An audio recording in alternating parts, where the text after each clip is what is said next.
México y toma la MX. Buenas tardes, Héctor. Hola, ¿qué tal? Buenas tardes.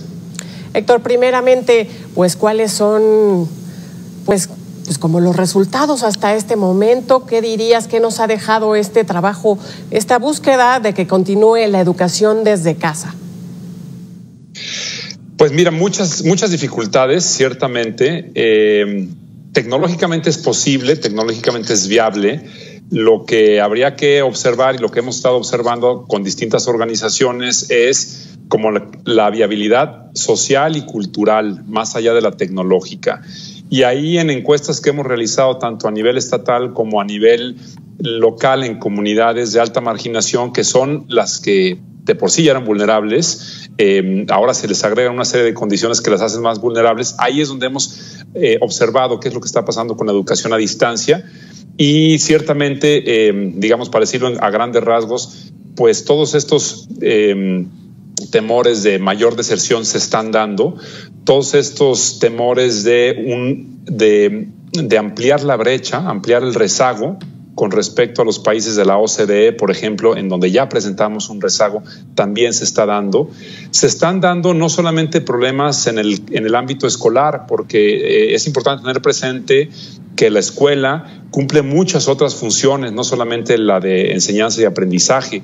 Es el lugar en donde los niños y niñas se quedan mientras los padres trabajan. A veces se proveen ahí desayunos escolares. Es un medio de un entorno de socialización más seguro que las calles. Entonces, sí estamos viendo una serie de impactos múltiples y diversos en la infancia de Jalisco y de México por esta modalidad de educación a distancia.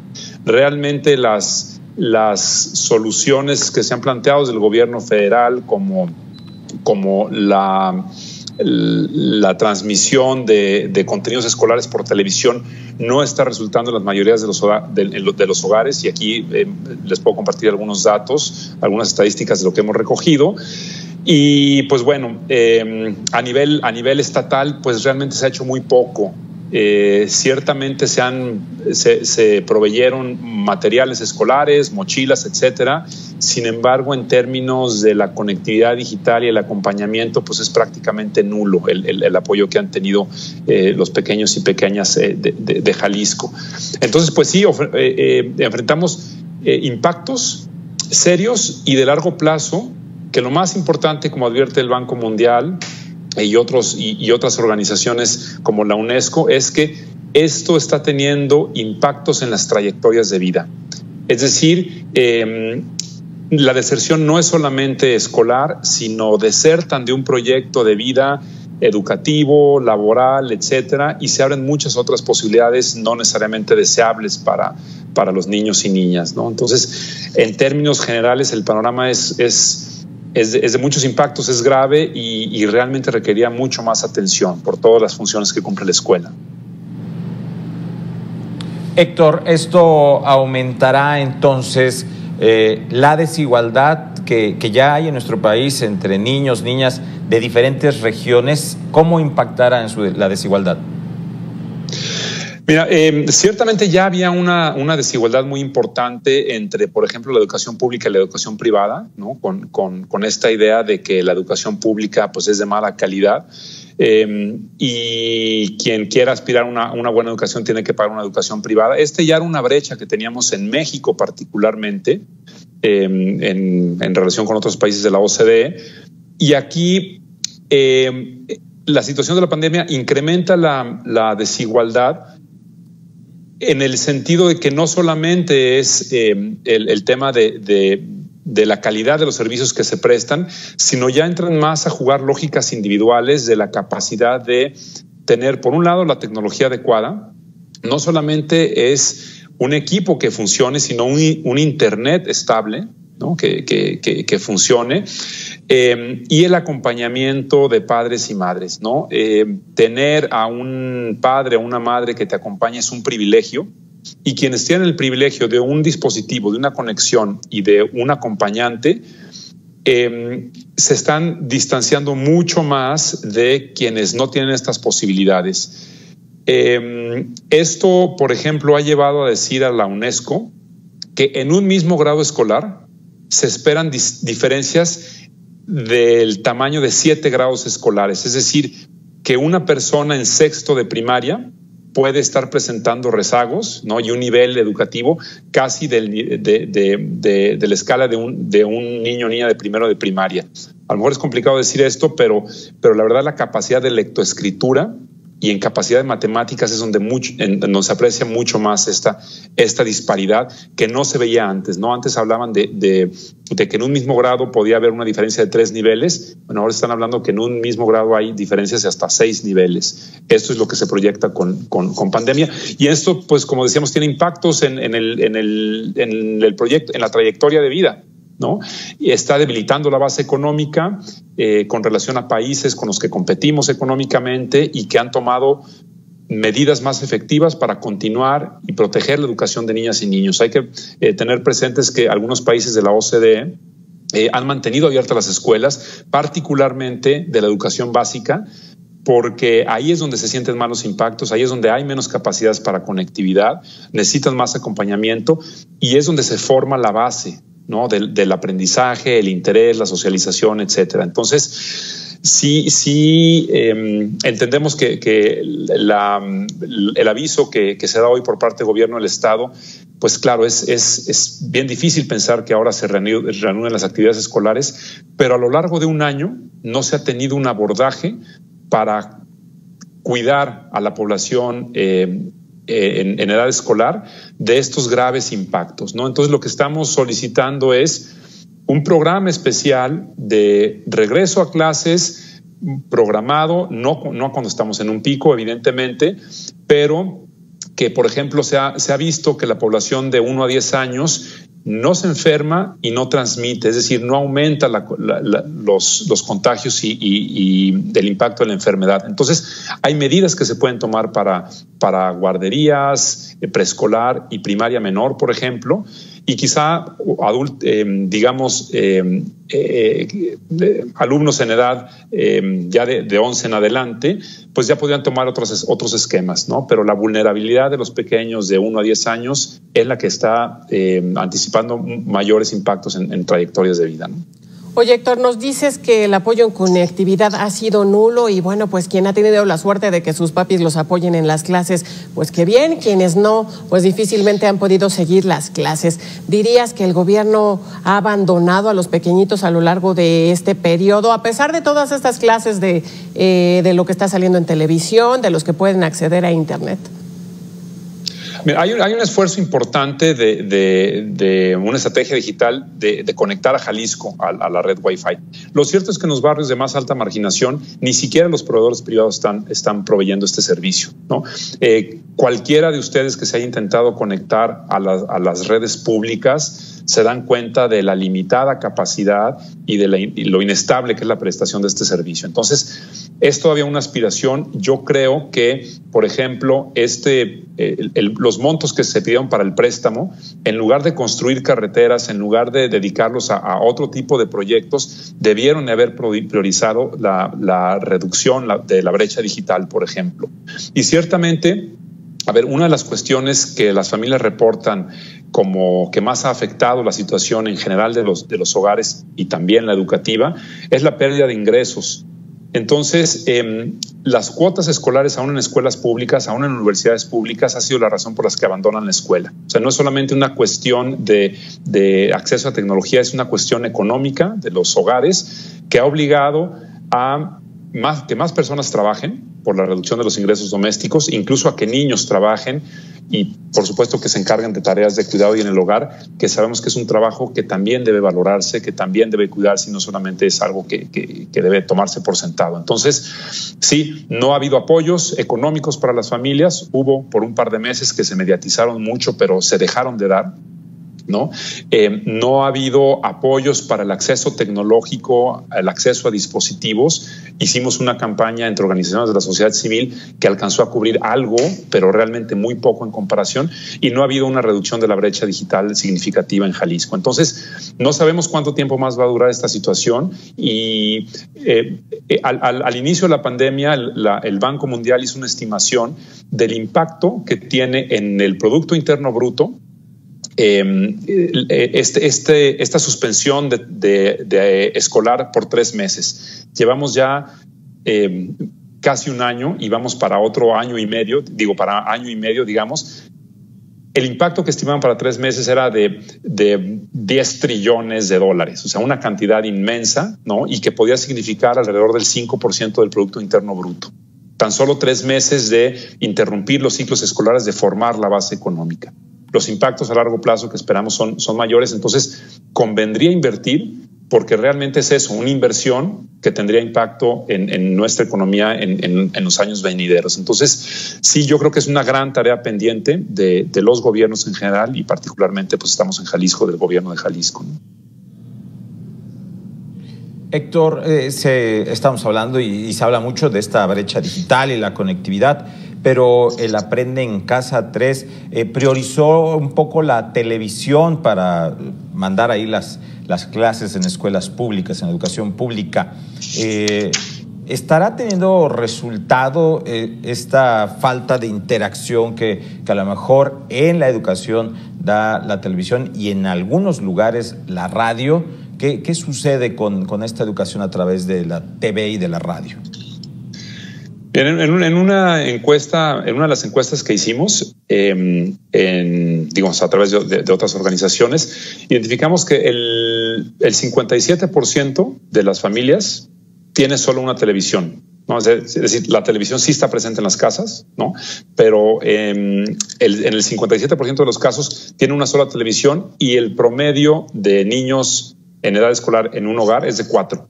Entonces, tienen que seleccionar y tienen que rifarse quién usa el celular o quién ve la televisión. Entonces, realmente son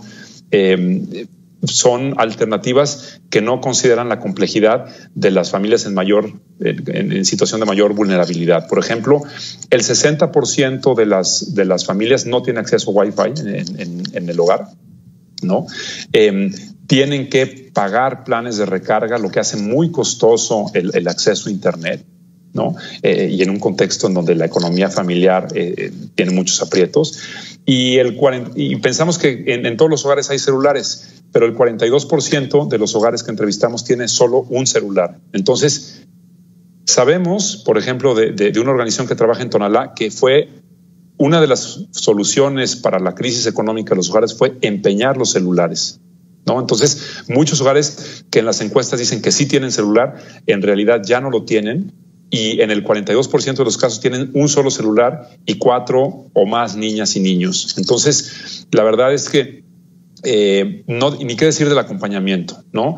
En el 75% de los casos, solamente en el 75% de los casos tienen acompañamiento, es la mamá la que les puede acompañar, y la mamá dice, yo no entiendo la tecnología y no recuerdo algunos temas, ¿no? Entonces realmente hay en esta relación de aprendizaje entre maestro y alumno, está totalmente rota, está totalmente disfuncional. Entonces, aunque se impartan contenidos, no se entienden, no se aprenden y no resultan significativos para las capacidades de niñas y niños. Entonces, pues sí, también, o sea, en la dimensión pedagógica hay un problema. Entonces, hay un problema en la dimensión pedagógica, en la tecnológica, en la económica, en la social. En fin, creo que es un tema que requiere mucho más atención. Y agregaría una cosa. En México y en Jalisco no tenemos sistemas de protección para la infancia. Las madres y padres que se van a trabajar tienen que dejar solas y solos a los niños, que dedican cuando mucho 3 horas a la educación, es decir, no aguantan más de 3 horas según el promedio que obtuvimos. Se salen a la calle y están mucho más expuestos al crimen organizado, están mucho más expuestos a embarazos infantiles, están mucho más expuestos a desarrollar conductas delictivas. Entonces, pues nos está afectando también eventualmente en la seguridad, pues, ¿no? Son, digamos, muy propicios a ser reclutados por el crimen organizado. Entonces, son situaciones realmente alarmantes, graves y que no, como decimos, no han recibido la atención prioritaria, ¿no? Por último, de mi parte, Héctor, ¿qué tan factible se ve en torno a estos pequeñitos que han tenido que abandonar las clases para sumarse, bueno, para trabajar por el ingreso familiar? ¿Qué tan factible se ve que puedan regresar a las aulas? Mira, yo esperaría, si nos vamos como hasta ahora ha sido la estrategia del gobierno, pues fácilmente podría pasar todo este semestre sin que regresen a las aulas, ¿no? Entonces terminarían un año escolar completo por esta modalidad digital con todos los problemas que acabamos de ver. Lo que estamos proponiendo es que una vez que se controle este pico, se retome la estrategia de empezar gradualmente el regreso a clases para la población de 1 a 10 años, ¿no? Digamos, entendido, o de 3 a 10 años, ¿no? Que no nos esperemos a estar en semáforo verde o en amarillo, sino que empecemos a desarrollar estrategias para que las niñas y niños empiecen a tener otro tipo de contactos significativos con su comunidad escolar.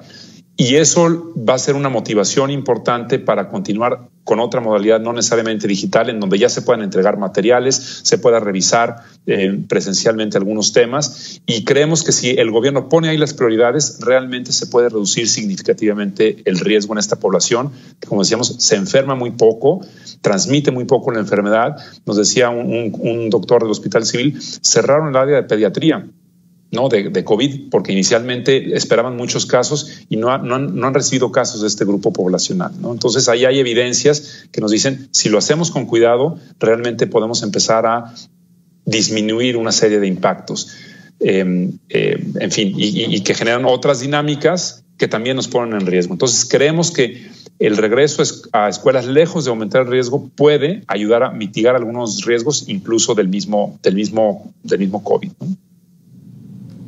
Porque los niños estarían en espacios más controlados y menos confinados. Sí, perdón. Gracias. Héctor Castañón, integrante de la Alianza contra la Desigualdad México y Tómala MX. Muchas gracias por estos comentarios y por tu participación aquí con nosotros en Mega Noticias TVC. Gracias a ustedes. Hasta luego.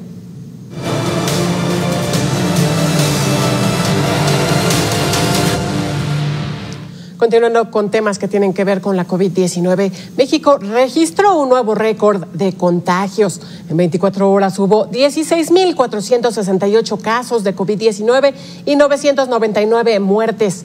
En total van 137,916 defunciones y 1,588,369 contagios acumulados. De acuerdo al informe de la Secretaría de Salud Federal, se advierte que 6 entidades tienen más del 70% de ocupación en camas generales: Ciudad de México, Estado de México, Nuevo León, Hidalgo, Guanajuato y también Puebla. Otras 11 entidades tienen entre 69 y 50% de ocupación. En cuanto a las camas con respirador, la Ciudad de México, el Estado de México y Nuevo León tienen más del 70% de ocupación. Ya sabe, el llamado es a cuidarnos, por supuesto, no bajar la guardia. Tenga mucho cuidado, porque en medio de toda esta pandemia hay gente que se está aprovechando para hacer fraude. Y mire, por eso es que las autoridades advierten que la vacuna contra COVID-19 no está a la venta.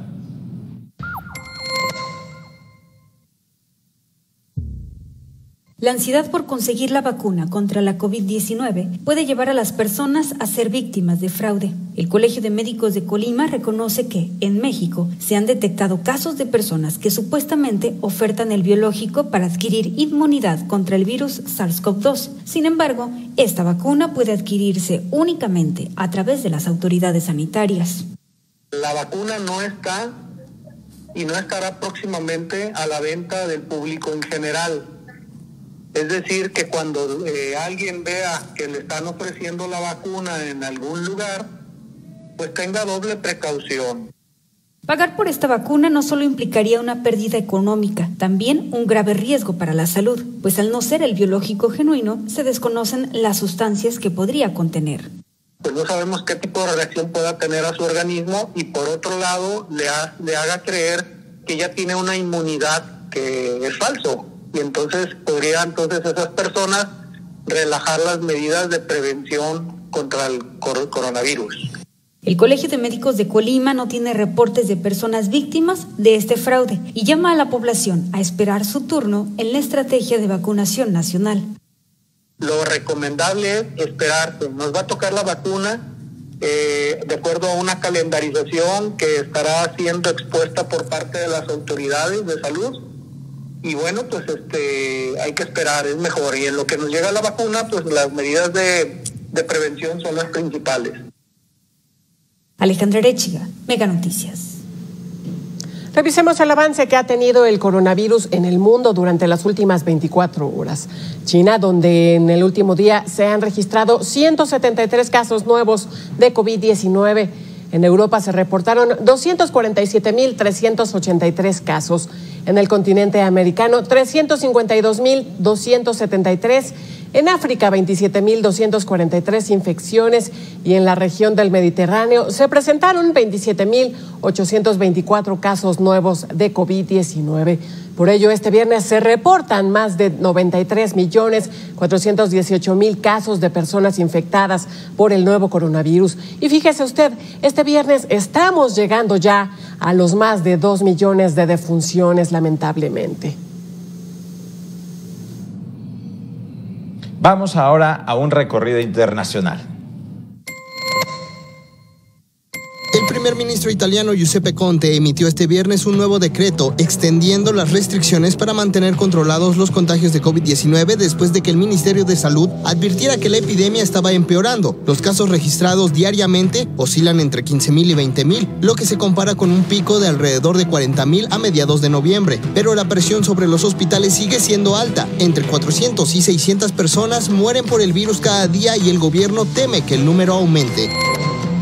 Las autoridades noruegas han ajustado sus consejos acerca de quién recibe la vacuna contra el COVID-19 tras la muerte de algunas personas mayores, asegurando que es el médico quien decide si una persona recibe o no la vacuna. La Agencia Noruega de Medicamentos informó que 29 personas sufrieron efectos secundarios, 13 de ellos fatales. Todos los decesos se produjeron en hogares para ancianos y todos eran mayores.